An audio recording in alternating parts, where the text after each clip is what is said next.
வீரா எல்லாரையும் வாங்க கடைக்குள்ளே போகலான்னு சொல்லிட்டு வந்து உள்ளே கூப்பிட்டு போகிறாங்க. உள்ளே போனதுக்கு அப்புறம் வாங்க முதலாளியம்மா உள்ளே போங்க அப்படின்னு சொல்லிட்டு வந்துட்டு வள்ளி வந்து வீராவை வந்து உள்ளே போக சொல்கிறாங்க.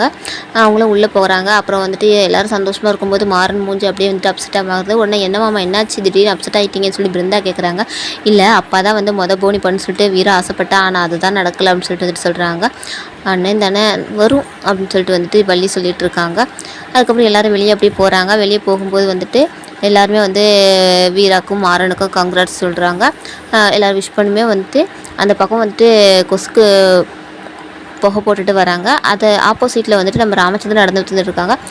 வாங்க கொசு புகை போடுறாங்க, இந்த பக்கம் வாங்க அப்படின்னு சொல்லிட்டு வந்துட்டு கடை பக்கமாக ஒதுங்குறாங்க. அதுக்கப்புறம் பார்த்தா வந்துட்டு அண்ணன் அப்படின்னு சொல்லிட்டு வந்துட்டு வள்ளி வந்துட்டு ராமச்சந்திரனை கூப்பிட்றாங்க.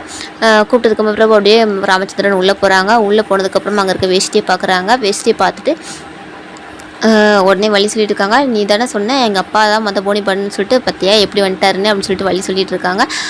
ராமச்சந்திரனும் அங்கே இருக்க வேஷ்டியை எடுத்துகிட்டு வீரா கையில் 500 ரூபா கொடுக்குறாங்க. வீரா வந்துட்டு மாமா ஒரு நிமிஷம் அப்படின்னு சொல்லிட்டு வந்து வேஷ்டியோட விலை வந்து 450 ரூபா தான் இருந்தாங்க, மிச்சம் 50 ரூபான்னு சொல்லிட்டு வந்து கையில் கொடுத்துட்றாங்க. அதுக்கப்புறமா வந்துட்டு ராமச்சந்திரன் அங்கேருந்து போயிடுறாங்க. உடனே வள்ளி சொல்கிறாங்க, அண்ணன் வந்துட்டு கொசு மருந்து அடிக்கிறாங்கன்னு சொல்லிட்டு இங்கே வந்தார் நினச்சியா? அதுதான் இல்லை, அவர் வந்துட்டு உங்கள் 2 பேரும் ஆசீர்வாதம் பண்ண தான் வந்தார். அவரோட ஆசீர்வாதம் உங்கள் 2 பேருக்கும் எப்போவுமே இருக்கும் அப்படின்னு சொல்லிட்டு வந்துட்டு சொல்கிறாங்க. அதுக்கப்புறமா எல்லாருமே வந்து வீட்டுக்கு போயிடுறாங்க. வீட்டுக்கு போனதுக்கப்புறமா வந்து நம்ம வள்ளி வந்து ரொம்பவே சந்தோஷமாக இருக்காங்க. சந்தோஷத்தில் வந்துட்டு எல்லாருக்கும் வந்து பால் பாயசம் போட்டு கொடுக்குறாங்க. அத்தையை கையில் பிடிக்கவே முடியல போல் அப்படின்னு சொல்லிட்டு வந்துட்டு கார்த்திக் சொல்கிறாங்க. ஏன் கேட்குறீங்க, கால் தரையில் நிற்க மாட்டேங்குது அப்படின்னு சொல்லிட்டு விக்கி சொல்கிறாங்க. அதுக்கப்புறமா வந்துட்டு பார்த்தியா உங்கள் யாருக்காச்சும் தோணிச்சா, நீங்கள் வந்துட்டு என்ன வெறும் வேலைக்காரை தான் பார்க்குறீங்க, ஆனால் வீரா தான் வந்துட்டு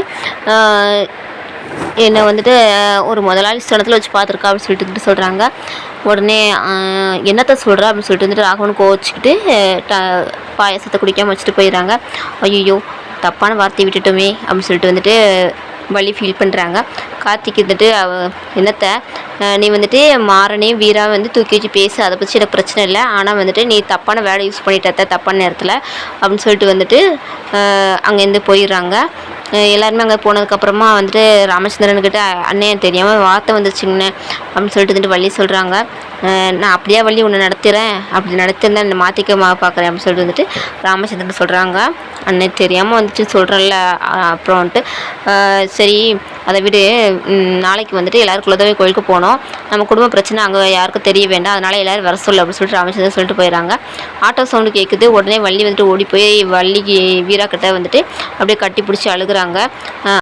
அம்மா எதுக்கு அழுகிறீங்க, எந்திரிங்க அப்படின்னு சொல்லிட்டு வந்துட்டு வள்ளியை வீரா வந்து சொல்லிட்டு இருக்காங்க. இல்லை கடைக்கு நீ வந்துட்டு அதோட பேர் வச்சிருக்கல, அதுக்கு தான் அது ஃபீல் பண்ணி அழுகுது அப்படின்னு சொல்லிட்டு வந்து இது ஆனந்தக்கடன்னு சொல்லி மாறன்னு சொல்கிறாங்க.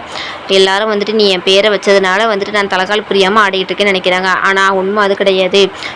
நீ வந்து உன் மனசில் வந்து என்ன எங்கே வச்சிருக்கேன்னு சொல்லிட்டு நான் புரிஞ்சுக்கிட்டேன், அதுதான் காரணம் அப்படின்னு சொல்லிட்டு வந்துட்டு வள்ளி சொல்கிறாங்க. நீ வந்து என்னோட அந்த இடத்த வந்து இன்னும் மறக்கல மாற்றிக்கல அப்படின்னு சொல்லி சொல்கிறாங்க. அம்மா பிள்ளைகளோ சண்டை வரும், அதுக்காக வந்துட்டு அம்மாவை மறக்க முடியுமாம்மா அப்படின்னு சொல்லிட்டு வந்துட்டு வீரா சொல்கிறாங்க. அதுக்கப்புறமா வந்துட்டு நான் தான் ஆல்ரெடி சொன்னல என் அம்மாவுக்கு அடுத்து நீங்கள் தான் வந்துட்டு எனக்கு எல்லாமே அப்படின்னு சொல்லிட்டு வந்துட்டு வீரா சொல்கிறாங்க. சரி அப்படின்னு சொல்லிட்டு வந்துட்டு நீங்கள் போய் படுங்க, காலையில் சீக்கிரமாக இருந்தீங்க கோயிலுக்கு போகணும்னு சொல்லி சொல்கிறாங்க. அவங்க அண்ணன் ஒன்று சொல்லலையே அப்படின்னு சொல்லிட்டு கேட்கவும் அண்ணன் தான் சொன்னது அப்படின்னு சொல்லிட்டு வழி சொல்கிறாங்க. காலையில் எல்லாருமே ரெடி ஆகுறாங்க. பிருந்தா கோலம் போடுறாங்க. கண்மணி வந்துட்டு சாமிக்கு பூஜை பண்ணுறாங்க. எல்லாத்தையும் பார்த்துட்டு கண்மணி திருந்திட்டா, கண்மணி மாறிட்டா, எனக்கு ரொம்ப சந்தோஷமாக இருக்குது, என் குடும்பம் இப்படியே சந்தோஷமாக இருக்குன்னு சொல்லிட்டு வந்துட்டு வள்ளி சந்தோஷப்படுறாங்க. இந்த விஷயத்த விஜய்கிட்ட சொல்கிறாங்க. கண்மணி கொஞ்சம் கொஞ்சமாக மாறிட்டா, எனக்கு பார்க்க எவ்வளோ சந்தோஷமாக இருக்குது தெரியுமா அப்படிங்கிறாங்க. அவள் உங்களெல்லாம் முட்டாளாக்கி இக்கிட்டு இருக்கா அப்படின்னு சொல்லிட்டு வந்துட்டு விஜய் வந்து மனசில் நினைக்கிறாங்க. அதுக்கப்புறமா வந்துட்டு எல்லோரும் கிளம்பி வந்துட்டு முளைப்பாரிலாம் எடுத்து வச்சுட்டு ரெடி ஆகுறாங்க. அப்போ வந்துட்டு மாறன் வந்து வீராவை கூப்பிட்றாங்க. முளைப்பாரி ரெடியாக சொல்லி கேட்குறாங்க. நீயும் முளைப்பாரி வச்சுருந்தே அப்படின்னு சொல்லிட்டு வந்துட்டு வள்ளி கேட்குறாங்க. ஆமாம்மா ஆல்ரெடி முளைக்க வச்சுருந்தேன் அப்படின்னு சொல்லிட்டு வந்துட்டு வீரா சொல்லிட்டு இருக்காங்க. எல்லாருமே கிளம்புறாங்க. இதோட இந்த எபிசோட் முடிச்சிருக்காங்க. இதுக்கப்புறம் எனக்கு தெரிஞ்சுக்கணும் மறக்காம நம்ம சேனலை சப்ஸ்கிரைப் பண்ணுங்கள், ஒரு பெல் ஐகானை ப்ரெஸ் பண்ணுங்கள். தேங்க்யூ.